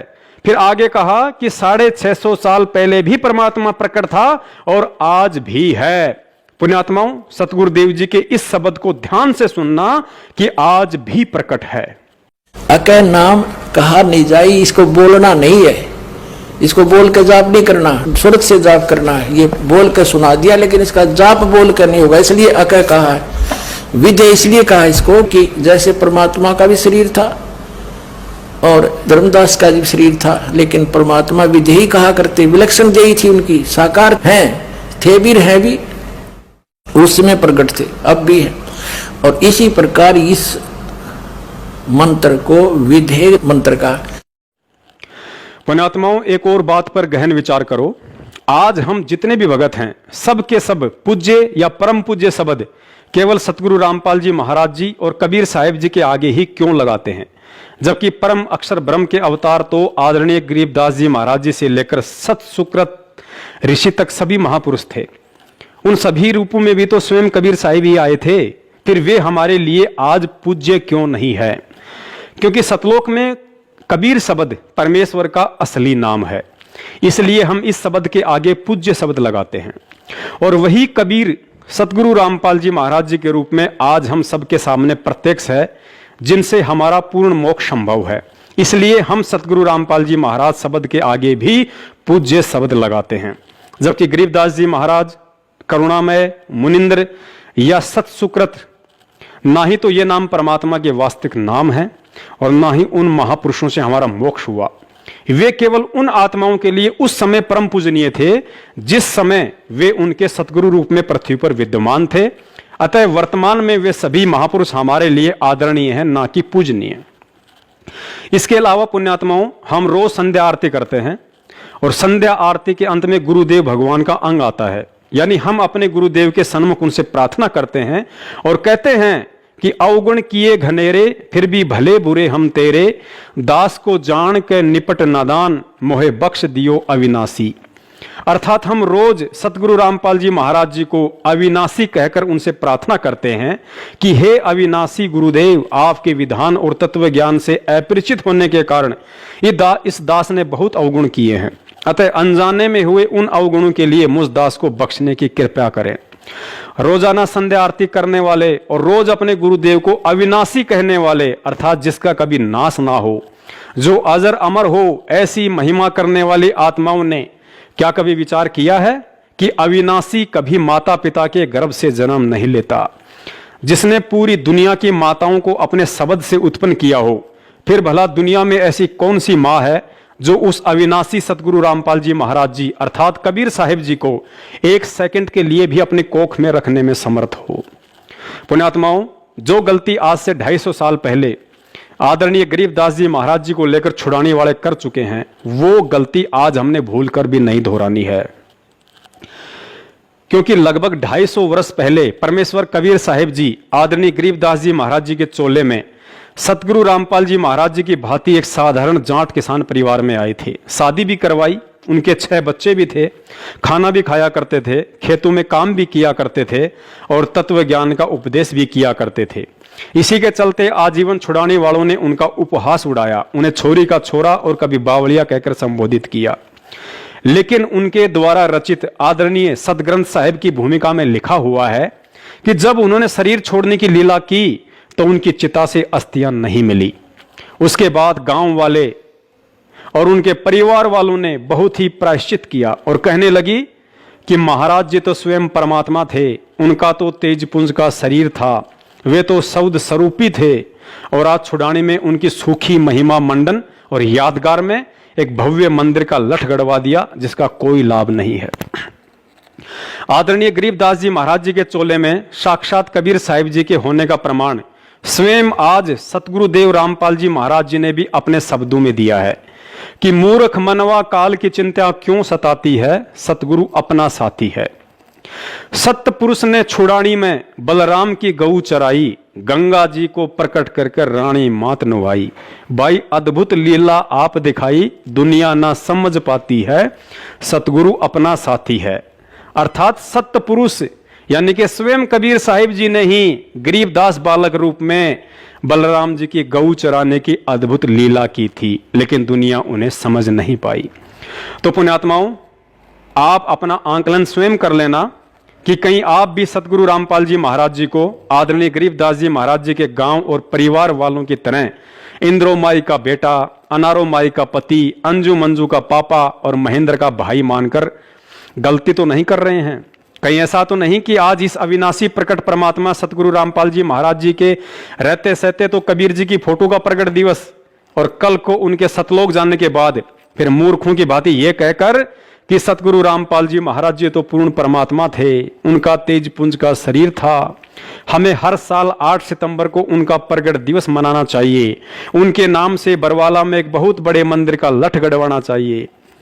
अगर आपने इतने प्रमाण देखकर भी उनको जीते जी पहचान कर 8 सितंबर के दिन सतगुरु प्रगट दिवस नहीं मनाया तो धिक्कार है आपके इस मानव जीवन पर। मूर्ख से मूर्ख इंसान जिसे भयंकर भूख लगी हो, ऐसी स्थिति में यदि उसके सामने एक थाली में आम और दूसरी थाली में मिट्टी से बनी आम की मूर्ति या आम का चित्र रख दिया जाए तो वह मूर्ख से मूर्ख व्यक्ति भी अपनी भूख शांत करने के लिए ओरिजिनल आम ही खाएगा, ना कि मिट्टी से बना आम या फिर आम का चित्र। तो जिन पुण्य आत्माओं को कलयुग की इस बिसली पीढ़ी में मोक्ष की भूख है, जिन्हें सतलोक जानने की तड़प है, उस आत्मा के सामने एक तरफ साक्षात गुरु खड़ा हो और दूसरी तरफ गोविंद का चित्र रख दिया जाए और कहे कि आप पहले किसका प्रगट दिवस मनाओगे, किसकी पूजा करोगे, ऐसी स्थिति में समझदार आत्मा तो तुरंत परमात्मा का विधान याद कर लेगी कि 7 दीप 9 खंड में गुरु से बड़ा ना कोई, करता करे ना कर सके, गुरु करे सो होए। कबीर गुरु गोविंद दोनों खड़े, कांके लागू पाए, और बलिहारी गुरु आपना जिन गोविंद दियो बताए। लेकिन तत्व ज्ञान लेने के बाद भी 90% भाई बहन उस 650 साल पुराने कबीर जी के चित्र को परमात्मा समझकर उसका प्रगट दिवस मना रहे हैं, जिसके विषय में सतगुरुदेव जी ने अपने सत्संग में स्पष्ट कर दिया कि आप जो ये चित्र देख रहे हैं ये प्रभु का असली चित्र नहीं है, वे तो ना जाने कितने ही स्वरूप धारण करके यहां आते रहते हैं। जो हम चित्र देखते हैं प्रभु का, ऐसा चित्र नहीं है। वो तो ना जाने कितने स्वरूप हैं उस मालिक के, वो किसी भी रूप में आकर के अपना ज्ञान बताता है, अपनी प्यारी आत्माओं को अपने चरणों में लगा के भक्ति करवा के सतलोक ले जाता है। पुण्यात्माओं, जब परमेश्वर कबीर साहिब जी अपनी प्यारी आत्माओं को सतलोक ले जाने के लिए सतगुरु रूप में इस पृथ्वी पर आते हैं तो उस स्थिति के विषय में आदरणीय गरीबदास जी महाराज जी ने बेहद कलम तोड़ व्याख्या की है। और यदि आज सतगुरु रामपाल जी महाराज जी से अनमोल तत्व ज्ञान लेने के बाद भी हमने इन वाणियों के मर्म को सही से नहीं जाना तो जाहिर सी बात है भगत होकर भी हम कुत्ते की योनि में जाने से स्वयं वह परमात्मा भी नहीं बचा पाएगा। वाणी है, कबीर गुरु को मानुष जो गिने, करे चरणा अमृत को पान, ते नर नरक में जाएंगे, जन्म जन्म होए समान। वाणी एक बार फिर ध्यान से सुन लीजिए। कबीर गुरु को मानुष जो गिने, करे चरणा अमृत को पान, ते नर नरक में जाएंगे, जन्म जन्म होवे समान। सबसे पहले तो यह समझना अति आवश्यक है कि आदरणीय गरीबदास जी महाराज जी की यह वाणी स्पेशल उन आत्माओं के लिए है जो वर्तमान में सतगुरु रामपाल जी महाराज जी से नाम दीक्षित हैं, ना कि भक्ति मार्ग से अनजान सांसारिक व्यक्तियों के लिए। महाराज जी ने समझाया कि जो व्यक्ति पूर्ण तत्वदर्शी संत से ज्ञान समझकर उन्हें अपना सतगुरु धारण कर चुका है तथा नियमानुसार चरणा अमृत भी पी रहा है, और इसके बावजूद भी यदि वह भगत अपने सतगुरु को केवल एक संत और परमात्मा किसी अन्य को मानता है तो वह व्यक्ति भले ही पूर्ण तत्वदर्शी संत की शरण में है, सत भक्ति मंत्रों का जाप भी कर रहा है और चरणा अमृत भी पी रहा है, लेकिन अंत में शरीर छोड़ने के बाद सतलोक की नहीं बल्कि कुत्ते की योनि प्राप्त करेगा। और इसमें कोई संशय नहीं है कि आज पूर्ण तत्वदर्शी संत सतगुरु रामपाल जी महाराज जी से तत्व ज्ञान लेकर तथा उनसे नाम दीक्षा प्राप्त करके रोजाना चरणा अमृत का सेवन करने वाले 90% वे भगत भाई बहन जो हर साल कबीर प्रगट दिवस मनाते हैं, सारे के सारे अभी भी इतने प्रमाण देखकर कबीर प्रगट दिवस मनाने वाली अपनी महाभूल के लिए सतगुरुदेव जी से हृदय से दंडवत समायाचना नहीं की तो मरणोपरांत फिलहाल कुत्ते का ही शरीर प्राप्त करने की दिशा में आगे बढ़ रहे हैं।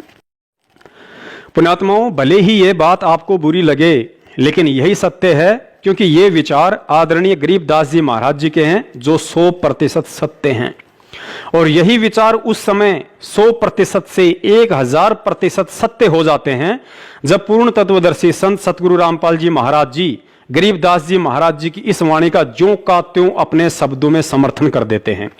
तो अपने भ्रम निवारण के लिए देखिए, स्वयं सतगुरु रामपाल जी महाराज जी द्वारा सन 2013 में रचित एक पुस्तक यथार्थ भक्ति बोध का सरलार्थ के पेज नंबर 48 पर वाणी संख्या 10 में वाणी है, कबीर गुरु को मानुष जो गिने, करे चरणामृत को पान, ते नर नरक में जावेंगे, जन्म जन्म होए समान। और सरलार्थ में पूज्य गुरुदेव जी ने लिखा है, जो सतगुरु तत्वदर्शी है उसको परमात्मा तुल्य ही मानना चाहिए। यदि साधक ने गुरु धारण कर रखा है और नियमानुसार चरणा अमृत भी पी रहा है और गुरु जी को केवल संत रूप में देखता है और परमात्मा अन्य मानता है तो वह शिष्य पार नहीं हो सकता है। पार नहीं हुआ तो श्वान यानी कुत्ते आदि के शरीर प्राप्त करेगा। कलयुग की इस पिछली पीढ़ी में देखा देखी भेड़ चाल में मस्त होकर कबीर प्रगट दिवस मनाने वाली आत्माओं से प्रार्थना है, सतगुरु रामपाल जी महाराज जी द्वारा किए गए इस वाणी के सरलार्थ की बीच वाली 2 लाइनों पर जमकर आंखें टिका दो। स्थूल शरीर वाली आंखों को नहीं, बल्कि और 2 अन्य तत्व ज्ञान वाली आंखों को, जो हमें सतगुरुदेव से ज्ञान मिलने के बाद प्राप्त हुई है। यहां गुरुजी स्पष्ट कह रहे हैं, यदि साधक ने गुरु धारण कर रखा है और नियमानुसार चरणामृत भी पी रहा है और गुरु जी को केवल संत रूप में देखता है और परमात्मा अन्य मानता है, तो वैसे से पार नहीं हो सकता। पार नहीं हुआ तो श्वान यानी कुत्ते आदि के शरीर प्राप्त करेगा। अब समझदार भगत स्वयं विचार कर ले कि पूर्ण तत्वदर्शी संत सतगुरु रामपाल जी महाराज जी से तत्व ज्ञान लेकर और ये भली बाती जानकर कि तत्वदर्शी संत की भूमिका स्वयं परमात्मा कबीर साहिब ही करते हैं, इसके बावजूद भी संत या गुरु रूप में प्रकट परमात्मा के अलावा यदि भगत किसी अन्य को परमात्मा मानकर उनका प्रगट दिवस मनाता है, तो यहां स्पष्ट है कि वह भगत अभी भी अपने सतगुरु को केवल एक संत और परमात्मा किसी अन्य को अर्थात उसी को मानता है जिसका वह प्रगट दिवस मनाता है। तो आदरणीय गरीबदास जी महाराज जी की इस वाणी और सतगुरु रामपाल जी महाराज जी के द्वारा इस वाणी के सरलार्थ अनुसार निश्चय ही ऐसा भगत शरीर छोड़ने के बाद कुत्ते की योनि प्राप्त करने वाला है। दास ये नहीं कह रहा कि कबीर जी परमात्मा नहीं है, परमात्मा तो सकल सृष्टि में अकेले कबीर साहिब ही हैं।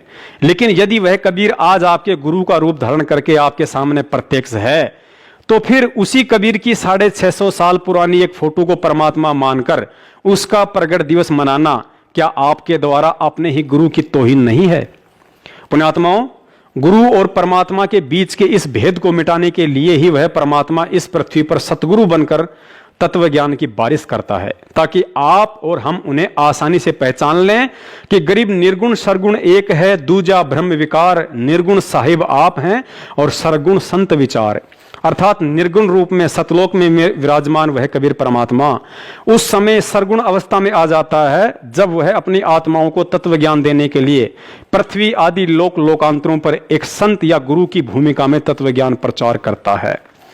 परमेश्वर जी ने बताया कि आदरणीय धर्मदास जी व नानक साहिब जी सहित अनेकों आत्माओं का निर्गुण सरगुण को लेकर नकली संतों द्वारा पैदा किया गया भ्रम उस समय समाप्त हो गया जब उन आत्माओं ने सतलोक के सिंहासन पर अन्य तेजोमय रूप में उसी महापुरुष को बैठा पाया, जो महापुरुष एक साधारण संत के रूप में उनका गुरु बनकर उन्हें नीचे से सतलोक लेकर गया था।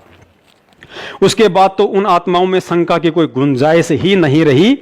और जब यही नजारा सतलोक में आदरणीय गरीबदास जी महाराज जी ने भी देखा, तो नीचे आकर कलयुग की वर्तमान बिचली पीढ़ी वाली हम अज्ञानी आत्माओं का मोत या बिंद हटाने के लिए अपने ग्रंथ साहिब में लिखा था कि गुरु को मानुष जो गिणे करे चरणा अमृत को पान, ते नर नरक में जाएंगे जन्म जन्म होए समान। पुण्यात्माओं, एक विशेष विचारणीय बात और है। जिस तरह आज स्वयं वह कबीर परमात्मा एक संत अर्थात सतगुरु रामपाल जी महाराज जी के रूप में आकर और अपने आप को छुपाते हुए यह कहकर कि मैं तो उस कबीर परमात्मा का भेजा हुआ पैगंबर हूं, संदेश वाक हूं, परमात्मा तो कबीर साहिब हैं जो सतलोक में रहते हैं। ठीक इसी प्रकार जब यही परमात्मा जिंदा महात्मा यानी एक संत रूप में आदरणीय धर्मदास जी, नानक साहिब जी, गरीबदास जी व मलुकदास जी सहित दादू जी को मिले, तो उन्हें भी यही कहा करते थे कि भाई मैं तो उस परमात्मा का भेजा हुआ नुमाइंदा हूं, परमात्मा तो सत्य पुरुष है जो सतलोक में रहता है। और साथ में यह भी बताया कि वह परमात्मा सतयुग में सत्सुकृत, त्रेता में मुनिंद्र और द्वापर युग में करुणामय ऋषि के रूप में एक तालाब पर कमल के विकसित फूल पर प्रकट हुआ था। उनकी परवरिश कंवारी गायों के दूध से हुई थी। लेकिन इसके बावजूद उन आत्माओं ने कभी भी ऋषि करुणामय, ऋषि मुनिंद्र का प्रगट दिवस नहीं मनाया, क्योंकि सतलोक देखने के बाद जैसा कि पहले ही बताया जा चुका है कि उन सभी आत्माओं का भ्रम निवारण हो चुका था कि कौन मुनिंद्र और कौन करुणामय। जो भी कुछ है वो केवल यही है जो आज हमारी पकड़ में है और जिसने सतगुरु रूप में आकर हमें नाम दीक्षा दी है और आत्म कल्याण का मार्ग बताया। पुण्यात्माओं, आज अपना आंकलन हमें स्वयं ही करना होगा कि पूर्ण सतगुरु से तत्व ज्ञान मिलने के बाद और उन महान आत्माओं के द्वारा आंखों देखा सतलोक का वर्णन करने के बावजूद भी सतगुरु के ज्ञान को आधार ना बनाकर किसी के भी इशारों पर कहीं भी प्रतिवर्ष कबीर प्रगट दिवस में शामिल होकर हम आदरणीय गरीबदास जी महाराज जी की इस वाणी के अनुसार सतलोक की तरफ कदम बढ़ा रहे हैं या कुत्ते की योनि की तरफ। सतगुरुदेव जी ने सत्संगों में बताया कि एक समय जब जबरील नाम का देवता हजरत मोहम्मद जी को ऊपर लेकर गया तो रास्ते में उन्हें एक ऐसा व्यक्ति दिखाई दिया जो स्वर्ग की तरफ देखता था तो खुश होता था और नरक लोक की तरफ देखता था तो रोता था। हजरत मोहम्मद जी के पूछने पर जबरील ने बताया कि यह बाबा आदम है, स्वर्ग में इसके नेक बच्चे हैं जिन्हें देखकर यह खुश होता है और नरक में भी इसी के नालायक बच्चे हैं जिन्हें देखकर यह रोता है। तो पुण्यात्माओं, आज वो हालत हम नीच आत्माओं की वजह से हमारे सतगुरुदेव जी की हो रही है। कलयुग की पिछली पीढ़ी में हमें मानव जन्म देकर सतगुरु रूप में वह परमात्मा खुश होता है और बार बार हमें पुण्यात्माओं शब्द से संबोधित करता है, तो दूसरी तरफ वह परमात्मा तत्व ज्ञान की इतनी बारिश करने के बाद भी हमारी भेड़ चाल को देखकर सत्संग करते करते रोने भी लगता है, क्योंकि पिता होते हुए भी उसे अपने पिता होने के सैकड़ों प्रमाण देने पड़ रहे हैं। लेकिन इसके बावजूद भी हम मूर्ख प्राणी इतना भी नहीं समझ पा रहे कि हमारा असली पिता एक 650 साल पुरानी फोटो है या जो 8 सितंबर 1951 के दिन साक्षात प्रकट होकर पिछले 27 वर्षों से अपने तत्व ज्ञान रूपी शब्द दूध की खीर खिला रहा है, वो है। पुण्यात्माओं, हमारी बुद्धि इतनी मलिन हो चुकी है कि हम केवल उसी तरह से प्रकट रूप को परमात्मा मानते हैं जिस रूप में वह परमात्मा शिशु रूप धारण करके कमल के फूल पर प्रकट होता है। लेकिन क्या हमने कभी सतगुरुदेव जी के सत्संगों को गहराई से सुनकर विचार किया है जिसमें उन्होंने स्पष्ट संकेत किया हुआ है कि परमात्मा जिस उद्देश्य को लेकर यहां प्रकट होते हैं उसे पूरा करके ही जाते हैं। अब हमने इन 4 पंक्तियों को बहुत ही गहराई से समझना पड़ेगा कि परमात्मा जिस उद्देश्य को लेकर यहां प्रकट होते हैं उस उद्देश्य को पूरा करके ही जाते हैं। सतयुग, त्रेता, द्वापर और कलयुग में परमात्मा कबीर साहिब जी शिशु रूप में एक विकसित कमल के फूल पर प्रकट होने की लीला मात्र इसलिए करते हैं क्योंकि वेदों में परमात्मा के शिशु रूप में प्रकट होने वाली उस महिमा को यथावत बनाए रखना होता है। यानी कि वेदों में परमात्मा के सशरीर प्रकट होने का जो वर्णन है उसे एक उदाहरण पेश करके सिद्ध करना होता है, ताकि कलयुग की इस वर्तमान पिछली पीढ़ी में जब वह परमात्मा किसी साधारण से दिखने वाले मनुष्य रूप में प्रकट होकर तत्व ज्ञान प्रचार करे तो हम अपने पिता को आसानी से पहचान सकें। अतः कलयुग की प्रथम पीढ़ी में परमात्मा ने कबीर रूप में मात्र इसी उपरोक्त मुख्य कारण से कमल के फूल पर शिशु रूप में प्रकट होने की आवश्यकता पड़ती है और अपने उद्देश्य को पूरा करते हैं। अन्यथा वह समर्थ तो जब चाहे जिस उम्र में किसी भी रूप में कहीं भी प्रकट हो सकता है, जैसे आज संत रामपाल जी महाराज जी के रूप में प्रकट हैं। उसके 250 साल बाद वही परमात्मा बंदी छोड़ गरीबदास जी महाराज जी के रूप में हमारी चरम दृष्टि को धोखा देते हुए पुनः छुड़ानी में प्रकट हुए। बावड़िया, छोरी का छोरा और गरीबू कहलाया, लेकिन अपने उद्देश्य को पूरा करके चलता बना।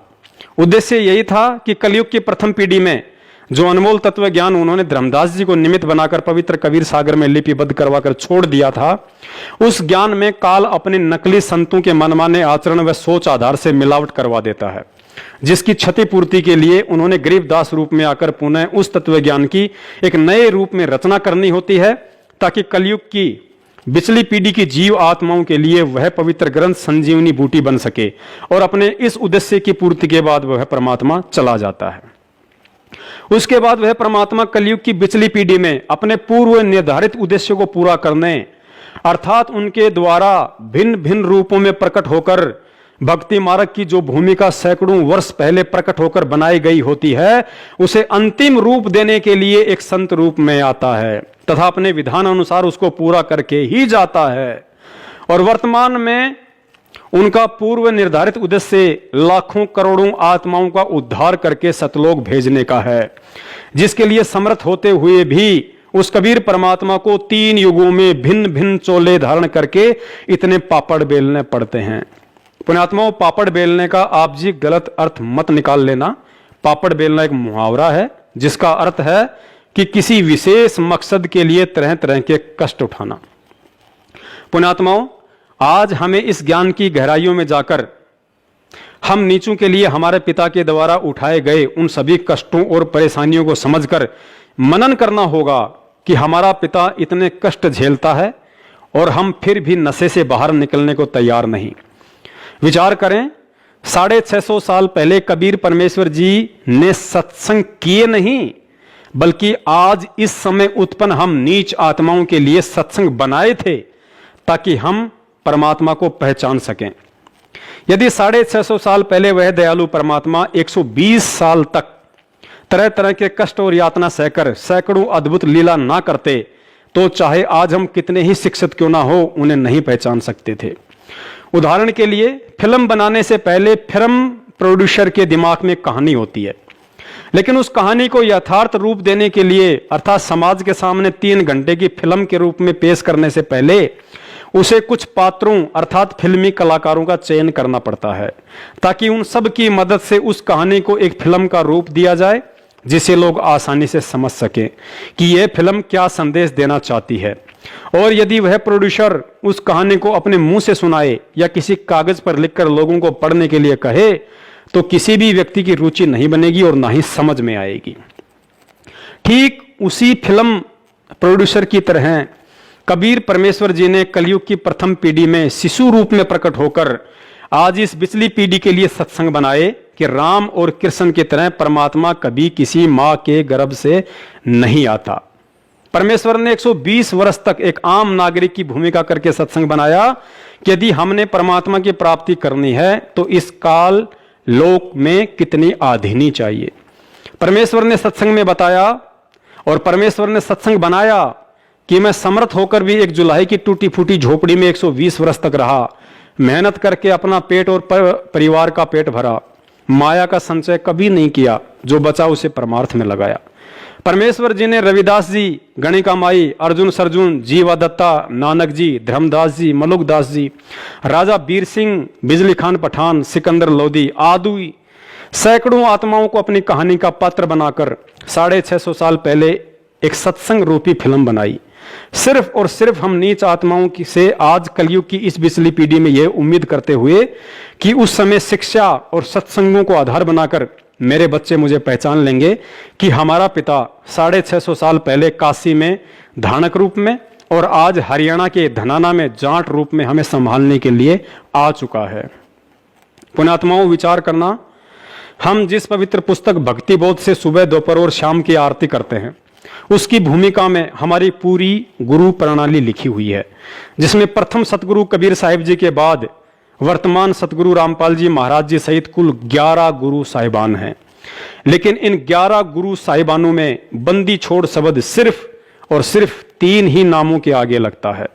प्रथम बंदी छोड़ कबीर साहिब जी, दूसरा बंदी छोड़ गरीबदास जी महाराज जी, और तीसरा आज हम अपने पूज्य गुरुदेव सतगुरु रामपाल जी महाराज जी के लिए बंदी छोड़ शब्द का प्रयोग करते हैं, क्योंकि बंदी छोड़ शब्द इस सृष्टि में सिर्फ उसी नाम के साथ लगता है जो स्वयं पूर्ण परमात्मा हो।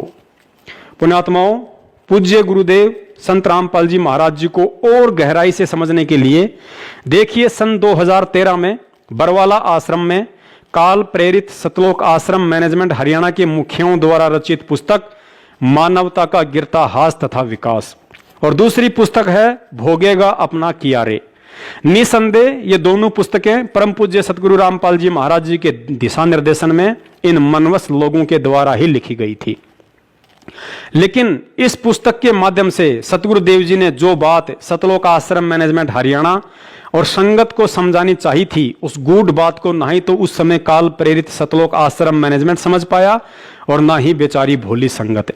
अतः आज परमेश्वर जी मुझ तुच्छ दास को निमित्त बनाकर इस पुस्तक में लिखे गूढ़ संकेतों को संगत तक पहुंचा रहे हैं, और इन सांकेतिक प्रमाणों को देखने के बाद सन 2014 से पहले नाम उपदेशी भगत भाई बहनों में यदि जरा भी समझ होगी तो सिर पर हाथ रखकर थप्पियां मारेंगे और कहेंगे कि ज्ञान को आधार ना बनाकर सन 2014 के बाद से किन मूर्खों के संपर्क और बहकाव में आकर असली जीते जागते कबीर को भुलाकर रोहतक और जबलपुर में कागज के कबीर का प्रगट दिवस मनाकर तथा कुपात्रों को दान और अनमोल समय देकर क्यों हमने अपने कर्म फोड़े, क्योंकि हमारी इस करनी से हमारे सतगुरु दुखी हुए हैं और कहते हैं कि जिन बातों से गुरु दुख पावे तिन बातों को दूर भगावे।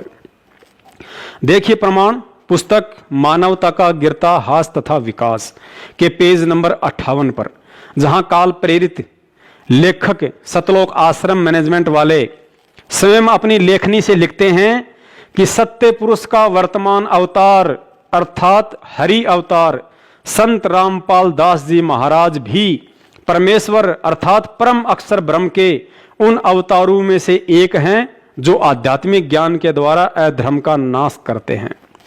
पुण्यात्माओं, अब इन 4 लाइनों में सतगुरुदेव जी ने बहुत ही गहरा संकेत कर दिया है कि मैं कौन हूं, लेकिन ये काल प्रेरित लोग समझ ही नहीं सके और आज तक संत रामपाल जी महाराज जी के साथ एक सामान्य संत की तरह व्यवहार करते हुए केवल कबीर प्रगट दिवस की ही डफली पीटते रहे। यहां लिखा है कि संत रामपाल दास जी महाराज भी परमेश्वर अर्थात परम अक्षर ब्रह्म के उन अवतारों में से एक है जो आध्यात्मिक ज्ञान के द्वारा अधर्म का नाश करते हैं। अब दास इस लेखक भाई से और सतलोक आश्रम मैनेजमेंट के मुखिया सारनाम डिग्री होल्डर महेंद्र से पूछना चाहेगा कि यदि संत रामपाल दास जी महाराज परमेश्वर यानी परम अक्षर ब्रह्म के अवतारों में से एक हैं, तो भाई साहब कृपा करके यह बताने का भी कष्ट करें कि परमेश्वर यानी परम अक्षर ब्रह्म कबीर साहिब जी के और कौन कौन से अवतार आज से पहले इस धरती पर हुए हैं। चारों तरफ नजर दौड़ाने के बाद इनका यही जवाब होगा कि प्रथम अवतार सतयुग में सत सुकृत ऋषि थे, दूसरा अवतार त्रेता में मुनिंद्र ऋषि थे, तीसरा अवतार द्वापर में करुणा में ऋषि थे और कलयुग के प्रथम चरण में वह परमेश्वर यानी परम अक्षर ब्रह्म अपने वास्तविक नाम कबीर देव से आए ही थे। उसके बाद बंदी छोड़ गरीबदास जी महाराज जी के रूप में कबीर परमेश्वर पुनः छुड़ानी में आए थे। और उसके बाद यहां इस पुस्तक में सतगुरु रामपाल जी महाराज जी ने स्पष्ट लिखवा ही दिया है कि संत रामपाल दास जी महाराज परमेश्वर यानी परम अक्षर ब्रह्म के अवतारों में से एक हैं। पुण्यात्माओं, अब आप जी गहनता से परमेश्वर के तत्व ज्ञान आधार से विचार करना कि परम अक्षर ब्रह्म यानी कबीर साहिब जी काल निरंजन दुर्गा और ब्रह्मा विष्णु महेश की तरह अपने अंश अवतार सर्जन नहीं करते हैं, क्योंकि वह परमात्मा इन सभी देवी देवताओं और काल निरंजन की तरह किसी अन्य समर्थ शक्ति के ना ही तो अधीन है और ना ही असहाय है। अतः अवतार रूप में भिन्न भिन्न चोले धारण करके कबीर परमेश्वर स्वयं ही प्रकट होते हैं।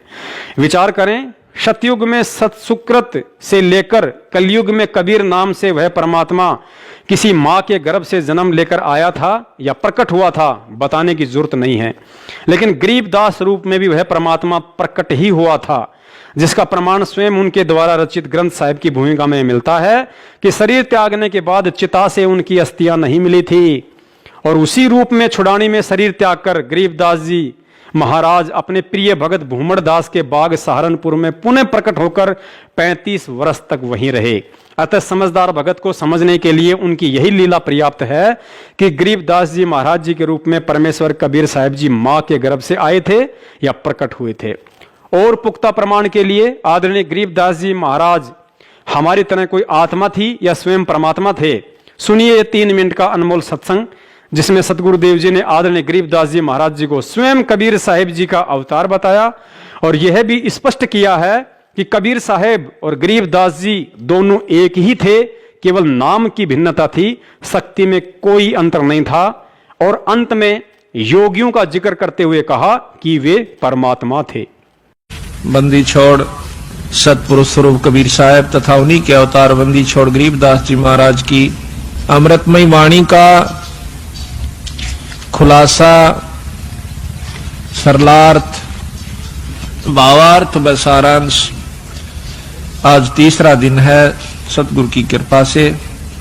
बंदी छोड़ की वाणी के अंदर वो रहस्य छुपा हुआ है जो कि आम भक्त आम संत के बस की बात नहीं कि इसमें से वो रहस्य को निकाल सके। उनकी अपनी कृपा जिस पर हो जाती है वही इस बात को ढूंढ सकता है कि सतगुरु महाराज इस वाणी के माध्यम से हमें क्या समझाना चाहते हैं। कथा कोई सुना रहे हैं और उसके अंदर समझा कोई और बात रहे। रामायण सुनाते हैं, महाभारत सुनाते हैं, इनकी इसमें इन्होंने आवश्यकता भी नहीं थी, लेकिन फिर भी लिखनी पड़ी, क्योंकि एक तो ये यथार्थता पैदा की हमारे मन के अंदर कि सतगुरु महाराज जो कह रहे हैं वो सत्य है, क्योंकि आज से लाखों वर्ष पहले की रामायण ज्यों की त्यों शास्त्रों से मिलती है। जबकि गरीबदास महाराज कतई अनपढ़ थे, कोई शास्त्र का ज्ञान, उन्होंने अक्षर ज्ञान नहीं था, वो पढ़े लिखे नहीं थे, लेकिन वो परमात्मा थे, इस बात का उन्होंने सिद्ध किया। आज से लाखों वर्ष पहले कि जो भी घटनाएं घटी और जो शास्त्र प्रमाण देते हैं हिंदू और मुसलमान धर्मों के, वो ज्यों के त्यों बंदी छोड़ ने लिखवाए, ये प्रमाण करने के लिए कि मैं जो कह रहा हूं वो सत्य है। यही कबीर साहब ने लाखों वर्ष पहले की, और साथ में योगियों की वो उपलब्धियां जो कि युग बीत जाते हैं उनको जब प्राप्त होती है, वो ज्यों की त्यों बंदी छोड़ने सारा कुछ इसके अंदर वर्णन करके दिया। उन योगियों की उपलब्धियां बताई कि कौन सा ऋषि ने क्या उपलब्धि की, क्या साधना की, उसके प्रति उसने क्या उसके प्रति पाया फलस्वरूप, और फिर उससे आगे उसके साथ क्या बना, ये भी बंदी छोड़ ने इसमें लिख रखा है। तो इससे हमें ज्ञान होता है कि सतगुरु कबीर साहब व गरीबदास जी महाराज एक ही थे, सिर्फ नाम की भिन्नता थी, शक्ति में कोई अंतर नहीं था। पुण्यात्माओं, उसके बाद इस पुस्तक मानवता का गिरता हाथ तथा विकास में स्वयं सतगुरु रामपाल जी महाराज जी ने इन अनाड़ियों से गूढ़ बात लिखवा दी कि संत रामपाल दास महाराज जी भी परमेश्वर परम अक्षर ब्रह्म के उन अवतारों में से एक हैं। तो अब स्वतः ही सिद्ध हो जाता है कि जब सतयुग के सतसुकृत अवतार से लेकर कलयुग के गरीबदास जी महाराज जी तक सभी के सभी अवतार अपनी लीला करने के लिए मां के गर्भ से जन्म ना लेकर प्रकट हुए हैं, तो भला सतगुरु रामपाल जी महाराज जी आखिर कैसे किसी मां के गर्भ से जन्म लेकर आएंगे।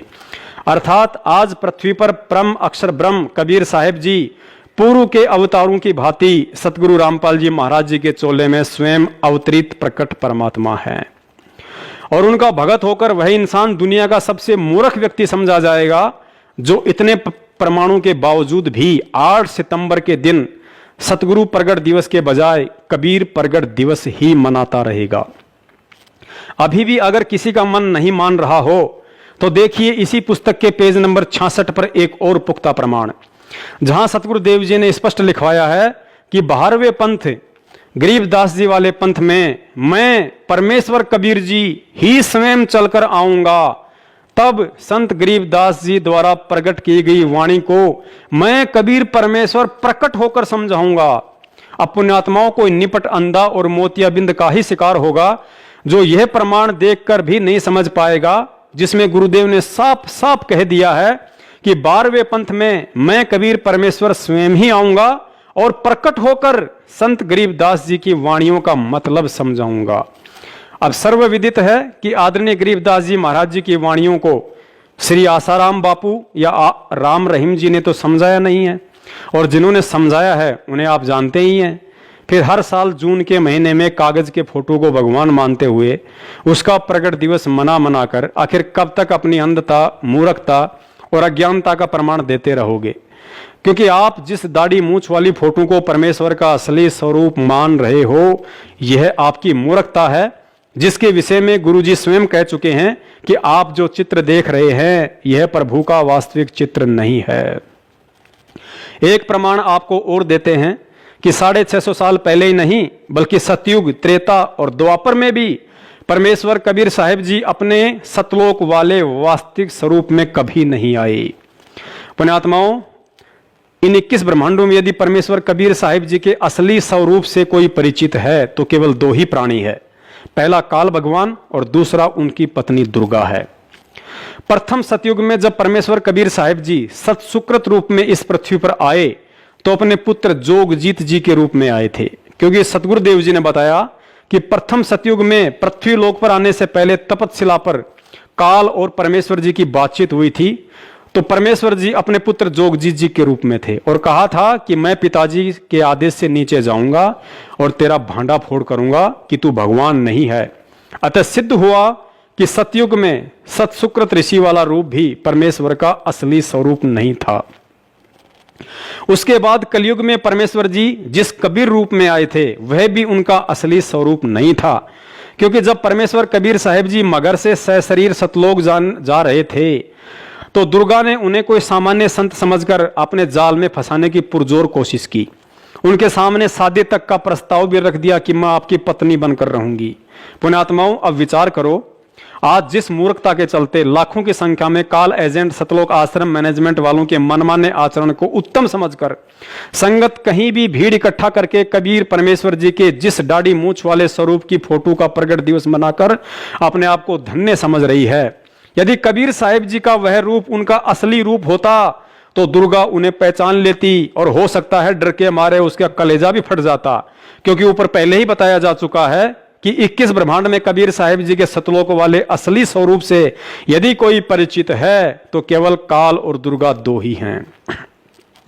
और यदि फिर भी आप लोगों ने फोटो का ही प्रकट दिवस मनाकर वर्तमान के जीते जागते कबीर सतगुरु रामपाल जी महाराज जी को अपनी नासमझी के चलते दुखी करना ही है, तो भाई फिर दुखी करने में कमी क्या छोड़नी? फिर तो सतसुकृत ऋषि का भी प्रकट दिवस मनाओ, क्योंकि वे भी एक तालाब में विकसित कमल के फूल पर ही प्रकट हुए थे। उनकी भी परवरिश कंवारी गायों के दूध से ही हुई थी। फिर तो मुनिंद्र ऋषि का भी प्रकट दिवस मनाओ, क्योंकि वे भी एक तालाब में विकसित कमल के फूल पर ही प्रकट हुए थे और उनकी भी परवरिश कंवारी गायों के दूध से हुई थी। फिर तो करुणा में ऋषि का भी प्रकट दिवस मनाओ, क्योंकि वे भी एक तालाब में विकसित कमल के फूल पर ही प्रकट हुए थे और उनकी भी परवरिश कंवारी गायों के दूध से हुई थी। फिर तो परमेश्वर कबीर साहिब जी के 2 साल की उम्र वाले उस प्रकट रूप का भी प्रकट दिवस मनाओ जो रूप उन्होंने रामानंद जी को उस समय दिखाया था जब वे सुबह सुबह गंगा नदी पर स्नान करने के लिए जा रहे थे। फिर तो परमेश्वर कबीर साहिब जी के उस रूप का भी प्रकट दिवस मनाओ जिस समय उन्होंने केशव बंजारे के रूप में सशरीर प्रकट होकर 18 लाख लोगों के लिए काशी में भंडारे की व्यवस्था की थी। फिर तो परमेश्वर के उस सुपच सुदर्शन रूप का भी प्रकट दिवस मनाओ जिस रूप में प्रकट होकर उन्होंने पांडवों की यज्ञ सफल की थी। फिर तो परमेश्वर कबीर साहिब जी के उस बरहा अर्थात सुवर रूप का भी प्रकट दिवस मनाओ जिस रूप में प्रकट होकर उन्होंने शंखासुर के द्वारा वेदों को समुद्र में डुबोने से बचाया था। फिर तो परमेश्वर के उस रूप का भी प्रकट दिवस मनाओ जिस बांदी रूप में प्रकट होकर उन्होंने राजा अब्राहिम सुल्तान की सेज पर सोने के कारण 3 कोरड़े खाए थे। फिर तो परमेश्वर के उस रूप का भी प्रकट दिवस मनाओ जिस नरसिंह रूप में प्रकट होकर उन्होंने प्रहलाद भगत की रक्षा की थी। फिर तो परमेश्वर जी के उस श्री कृष्ण रूप का भी प्रकट दिवस मनाओ जिस समय उन्होंने पीपा और सीता के लिए समुद्र में द्वारिका और बाल गोपाल रचे तथा स्वयं श्री कृष्ण रूप बनाकर उनके साथ 7 दिन तक वहीं रहे। फिर तो परमेश्वर जी के उस सिंह रूप का भी प्रकट दिवस मनाओ जब उन्होंने दिल्ली के दरबार में पीलवान, हाथी और सिकंदर लोदी को दर्शन दिए थे। फिर तो परमेश्वर के उस पार्वती रूप का भी प्रकट दिवस मनाओ जिस रूप में प्रकट होकर उन्होंने भस्मागिरी को भस्म किया था और फिर विष्णु रूप धारण करके शंकर भगवान को भस्मासुर की राग दिखाकर भयमुक्त किया था, अर्थात उस विष्णु वाले रूप का भी प्रकट दिवस मनाओ। फिर तो परमेश्वर के उस मालन रूप का भी प्रकट दिवस मनाओ जिस रूप में प्रकट होकर उन्होंने राजा अब्राहिम सुल्तान को एक बेर के झगड़े पर थप्पड़ मारा था। और भी लाखों करोड़ों रूप में वह परमेश्वर इस पृथ्वी पर प्रकट होता रहता है।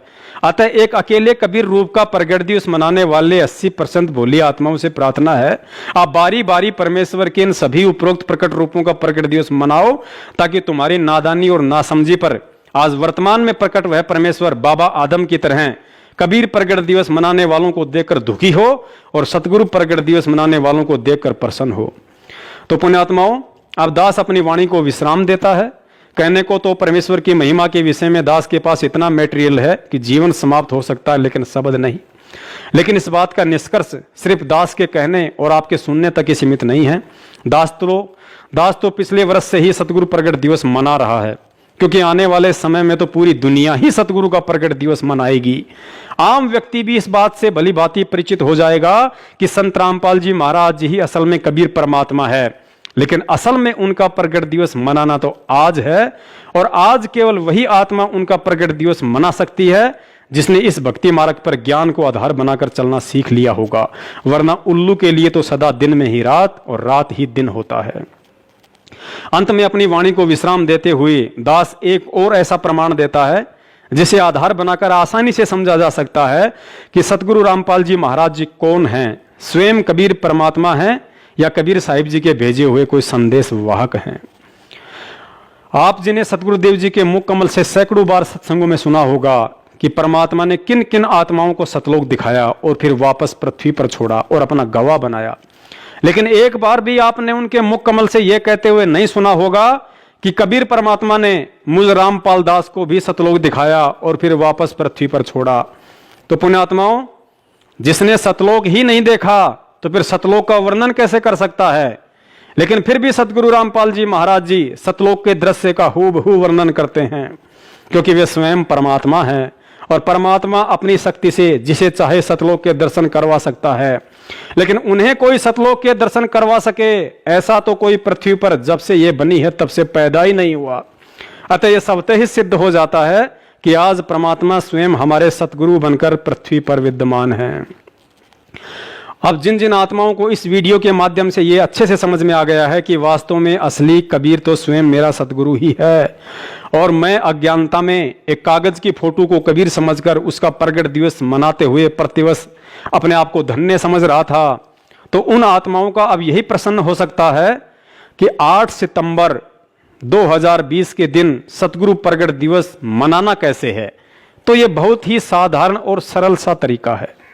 जैसे हम पहले कबीर प्रगट दिवस मनाते थे या मनाते हुए देखा करते थे, ठीक उसी तरह मनाना है।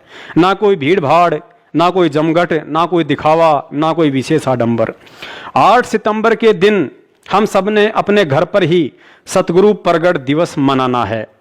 यदि आसपास रहने वाले भगत भाई बहन किसी एक भगत के घर पर इकट्ठा होकर मनाना चाहें तो उसमें कोई दोष नहीं है। हमने किसी भी रंग का स्वच्छ कपड़ा एक टेबल या किसी रखने योग्य जगह पर बिछाकर उसके ऊपर परम पूज्य सतगुरुदेव जी की छवि अर्थात फोटो को रखना है। प्रतिदिन की तरह देसी घी का दीपक लगाना है। दीपक में घी आप जी अपनी आर्थिक स्थिति अनुसार चाहे जितना डाल सकते हैं, लेकिन मन में 1.25 किलो या 5.25 किलो का संकल्प लेकर घी डालना ऐसा कोई विधान नहीं है। यदि ऐसा कोई करता है तो वह मनमाना आचरण है। आटे या सूजी का सतगुरुदेव जी को भोग लगाने के लिए देसी घी में हलवा राम बनाना है। हलवा राम आप जी परिवार के मेंबर या सतगुरु प्रगट दिवस में आए हुए भक्तों की संख्या के आधार पर बनाएं। हलवा राम बनने के बाद आप जी उसे किसी भी रंग के साफ कपड़े से ढक दें। उसके बाद सभी भगत भाई बहन सर्वप्रथम मंगलाचरण करें। वह उसके बाद आया है बंजारा केशव आया है, ये शब्द पढ़ते हुए हलवा राम को वहां से नंगों पैरों उठाकर जहां आपने दरबार लगा रखा है वहां पर या आसपास स्वच्छ जगह पर रख दें। उसके बाद भोग की बड़ी आरती जो आपको YouTube पर 39 मिनट से लेकर 42 मिनट तक की मिलती है, उसे अपने मोबाइल में डाउनलोड करके चला दें। आरती संपूर्ण होने के बाद सतगुरुदेव जी का सत्संग 1 घंटा, 2 घंटा या 3 घंटा जैसी भी आपकी श्रद्धा और समय है उस अनुसार प्रेम पूर्वक बैठकर सुने। उसके बाद हलवा राम का प्रसाद वितरित करें। हलवा राम यदि चाहें तो सत्संग से पहले भी वितरित कर सकते हैं। उसके बाद भंडारे के लिए जो भी भोजन बना है उसे एक थाल में रखकर ऊपर से स्वच्छ कपड़े से ढककर दरबार के आगे रख दें। बाद में सभी को भंडारा करवाएं। भोग की आरती का समय रात्रि 12 बजे से लेकर दिन के 12 बजे तक आप जी अपने व आने वाले भगत भाइयों की सुविधा अनुसार रख सकते हैं। 10 बजे या 11 बजे ही भोग लगेगा ऐसा कोई जरूरी नहीं होता है, ऐसा कोई विधान भी नहीं है, क्योंकि यह सहज भक्ति मार्ग है। कुछ लोगों की अपनी मनमानी सोच होती है कि परमात्मा को भोग लगने से पहले कोई कुछ नहीं खाएगा, लेकिन यह उचित नहीं है। घर में बच्चे बूढ़े सभी होते हैं जिन्हें सुबह चाय नाश्ते की जरूरत पड़ती है। अतः रोज की तरह अपना चाय नाश्ता करें और उसके बाद ऊपर की प्रक्रिया को पूरा करें। परमेश्वर कभी भी अपनी आत्माओं को परेशान या दुखी करके भोग नहीं लगवाता है। वह तो हर पल हर समय अपने बच्चों को सुखी और खुशहाल देखना चाहता है। परमेश्वर 56 व्यंजनों से नहीं बल्कि विदुर जी की तरह यदि भगत का भाव सच्चा है तो उसके घर का साग रोटी खाकर अधिक प्रसन्न होते हैं। यदि भोजन भंडारा बच जाता है तो आप जी भक्तों को घर ले जाने के लिए दे सकते हैं। अपने अड़ोसी पड़ोसी अन्य जरूरतमंद व्यक्ति को भी भंडारा खिला सकते हैं, क्योंकि परमेश्वर को लगा हुआ अन्न जो भी आत्मा ग्रहण करती है तो परमात्मा से जुड़ने के लिए उसके भक्ति संस्कार मजबूत होते हैं। अतः सत भक्ति मार्ग में अपने पंडित आप स्वयं बनिए। इन क्रियाओं के लिए हमें सतलोक आश्रम मैनेजमेंट कोई कोऑर्डिनेटर या किसी नामदान संचालक या किसी अन्य भगत के भरोसे नहीं रहना है। जिस प्रकार ज्योति हवन और पाठ के लिए हम अज्ञानता में सतलोक आश्रम मैनेजमेंट के भरोसे रहकर अपनी मूर्खता का प्रमाण दे रहे थे, क्योंकि हवन के विषय में सतगुरुदेव जी ने स्पष्ट संकेत किया हुआ है कि हमने अपना हवन स्वयं ही करना है, किसी के भरोसे नहीं रहना। यदि आज भी ज्योति हवन के लिए कोई नामदान केंद्र पर पैसे जमा करवाता है तो सतगुरुदेव जी के इस सत्संग अनुसार उस भगत और उस अज्ञानी राजाओं में कोई अंतर नहीं है जो पंडितों को बुलवाकर हवन करवाते थे।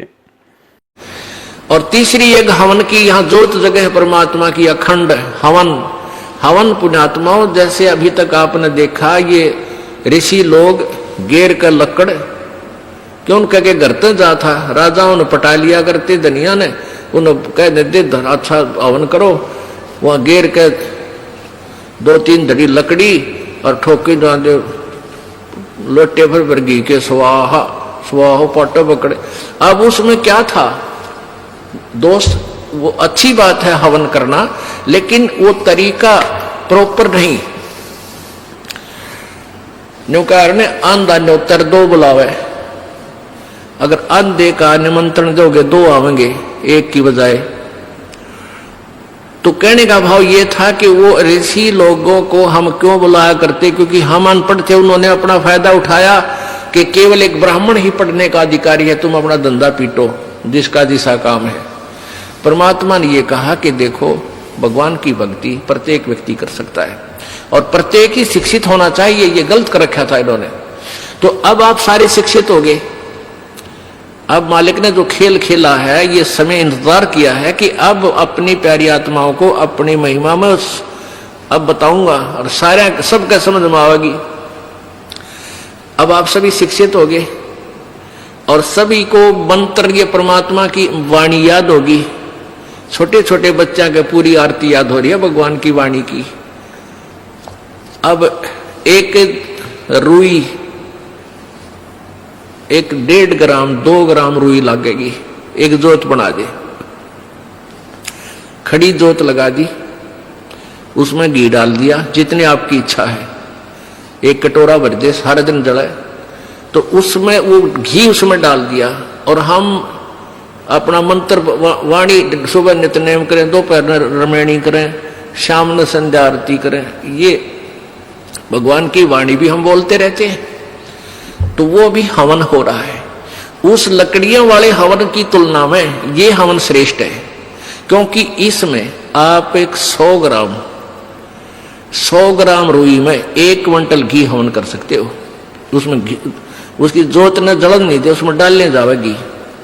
100 ग्राम जोत में 1 क्विंटल घी हवन कर सकते हो आप। और लकड़ियां में 1 क्विंटल घी हवन करने के लिए कम से कम भी 20 किलो तक कम से कम लकड़ी जला देते हो। तो उन लकड़ियों के जलने से कार्बन डाइऑक्साइड अधिक होती है। उस 2 धड़ी यानी 20 किलो लकड़ी समाप्त की जलने की तुलना में एक 100 ग्राम रुई की का प्रदूषण उससे कई हजार गुना कम होगा। तो हमने ये अपनाना है। तो हम अपना हवन डेली करें हैं। अब क्या करा करते, कोई मृत्यु होगी, बुलाओ गुरुजी ने और हमारा हवन करियो 2 दिन 4 दिन।